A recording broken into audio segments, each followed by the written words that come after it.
Hey, what's happening, everybody? Welcome to Real Talk. I'm your host, Chemo Man. If you haven't been here before, check out my other videos and see if you like them. And if you like this particular video that we're going to do today, give me a thumbs up. And if you could subscribe, it would go a long way. This is a new thing that I'm doing a quote each time. And today's quote is, "Keep your face towards the sunshine and your shadows will fall behind you." And that was by Walt Whitman. Now, the episode 7 today that we're going to do is about sex and semen retention. Now, this is a topic that's been going around a bit. I've seen on social media and on YouTube videos, so I wanted to talk about it a little bit myself and dive deep into it and in a short amount of time, hopefully. And yeah, it's something that's really interesting. I've talked to other friends about it, and they've seen some benefits to doing it. But yeah, um, let's start with my one thing I wanted to talk about was my experience with sex was very unique. I had a parent that was very open with me from the beginning in terms of education and information about sex, and so at an early age, I felt like I got into books and magazines, and I was tried to steer away from the bad stuff, and then my parent was trying to show me more educational stuff because I seemed to want to know what it was all about. At an early age, I had a very curious mind towards that. So, and that's helped me a lot.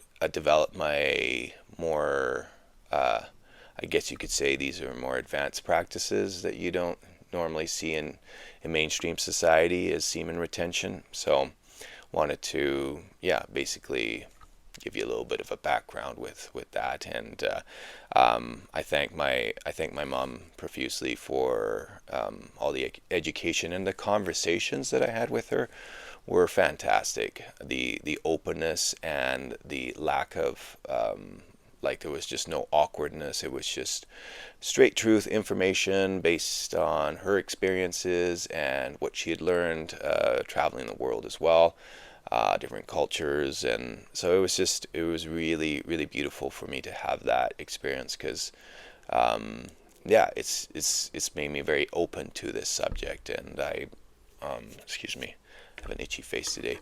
Yeah, it's made me open to have conversations about sex. So, starting with the semen retention is something that really helped me out a lot.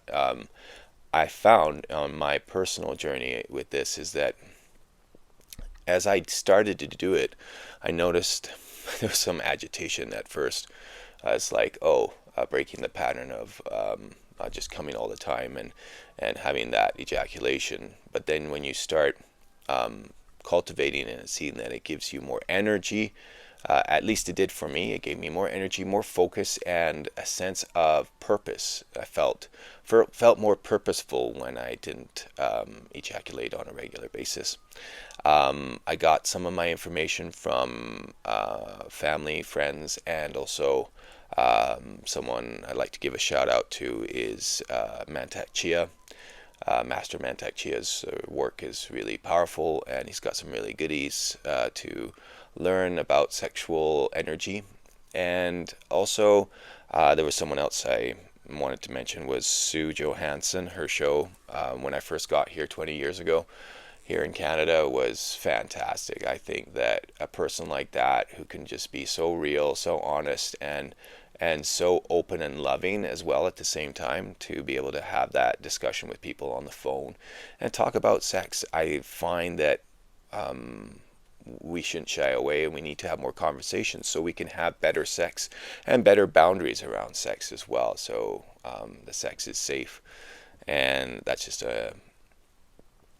how I feel about that. But yeah, I found that it also helped me understand, when I did this practice, helped me understand my sexual energy more as a man as well, because you start experiencing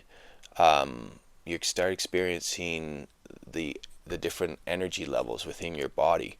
And it's really cool because one of the things that I found as I started this practice more and more, and I got more advanced and I practiced it with partners, and was that there was a level of control, there was a level of awareness of the feminine energy and how to approach it better, because I see, knowing my body and knowing my energy better helped me be able to hold space for the feminine even better. And that's really important, because I really like this analogy. I feel like men are like fire and women are like water. And so what a common thing happens in sex between the male and the female is that the male can get really aroused really quickly, and they just want to get in and penetrate.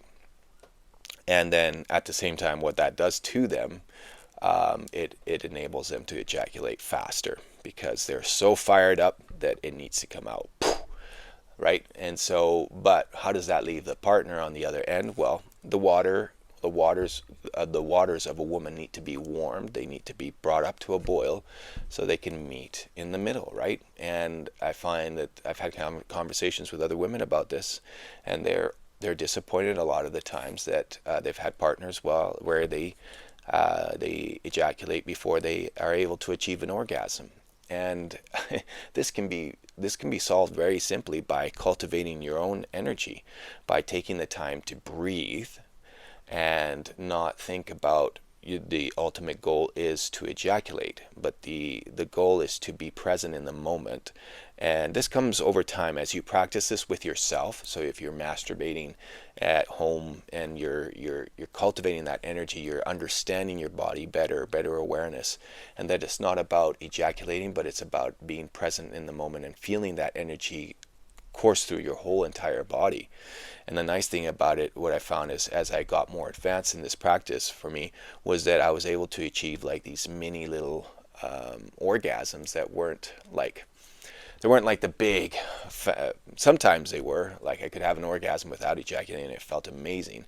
But on most of the times, it's like these little mini orgasms that feel fantastic as well. And without spilling the seed, which is incredible. Because you have energy. You don't feel like, oh, after you spill the seed, you just want to lie there, sleep, or eat, and there's nothing wrong with that too. Like, there's a time and place for that as well. And that's another thing I wanted to talk about. When you're doing this practice, I don't want you to feel pressured. If you're trying this out, don't feel pressured. If you happen to ejaculate and be like, oh man, I messed up. No, just try it out. There's nothing bad about ejaculating. This is just a practice that you can try out and see if it gives you some positive feedback, and gives you a different outlook on your own personal energy, and also being able to satisfy your partner's needs in the bedroom better.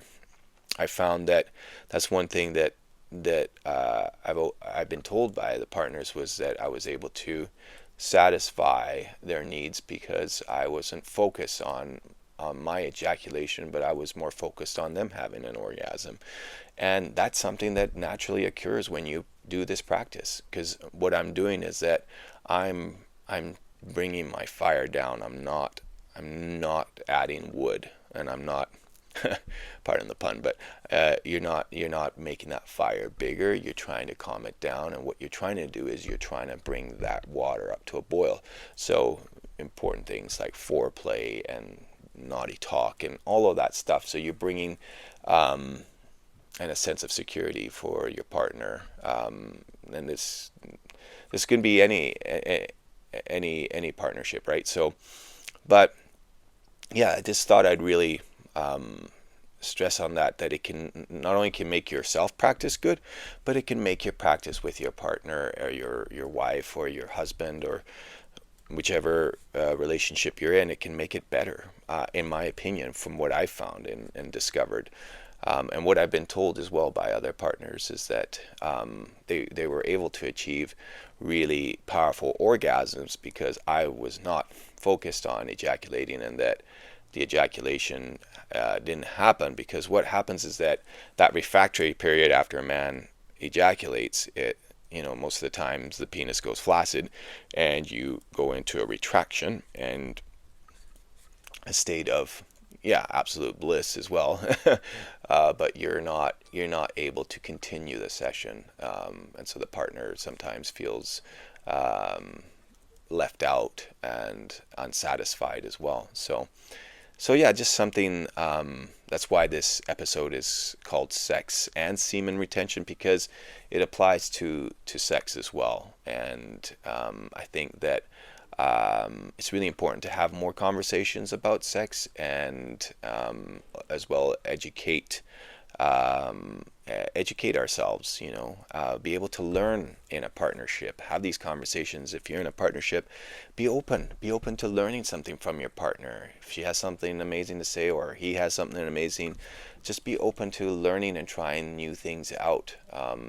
This is definitely something that I recommend everyone to try out, and don't feel pressure if you do happen to ejaculate. Just keep on trying it. See if you can cultivate that energy, recycle it, move it through your different energy zones, or we call them the chakras, right behind me right here, and you're moving them through your body using your breath.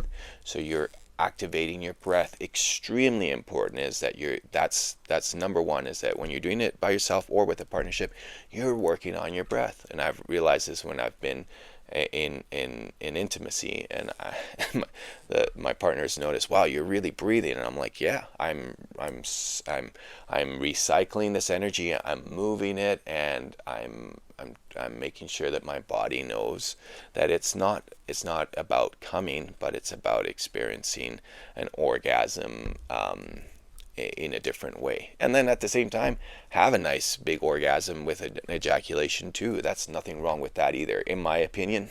I find that there's some videos out there and some information that are just like really strict about it, and that's to each his own. Like, you know, follow whatever works for you. For me, that's what's worked. I feel like if it's too rigid, it can get in the way sometimes, and you're kind of like too focused on that.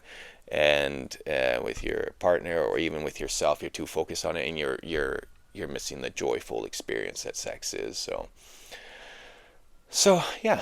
Anyways, if you could comment some of your experiences, or maybe cite some places where people can find out some more videos about the benefits of semen retention. Share information, share it with me. Yeah, drop a comment, tell me what your experience is, whether you're in on the receiving end or the giving end of that experience. Just drop a comment and a like. I'd love to hear what you have to say. And yeah, this video is dedicated to Sue Johansson. She passed away I think a few years ago, and just wanted to dedicate this video to her, because yeah, just really loved the work that she did. I think it was really helpful. I think really powerful work, and something that I'm very passionate about as well, among other things. So anyways, I hope you enjoyed the video, and we'll talk to you all soon. Take care.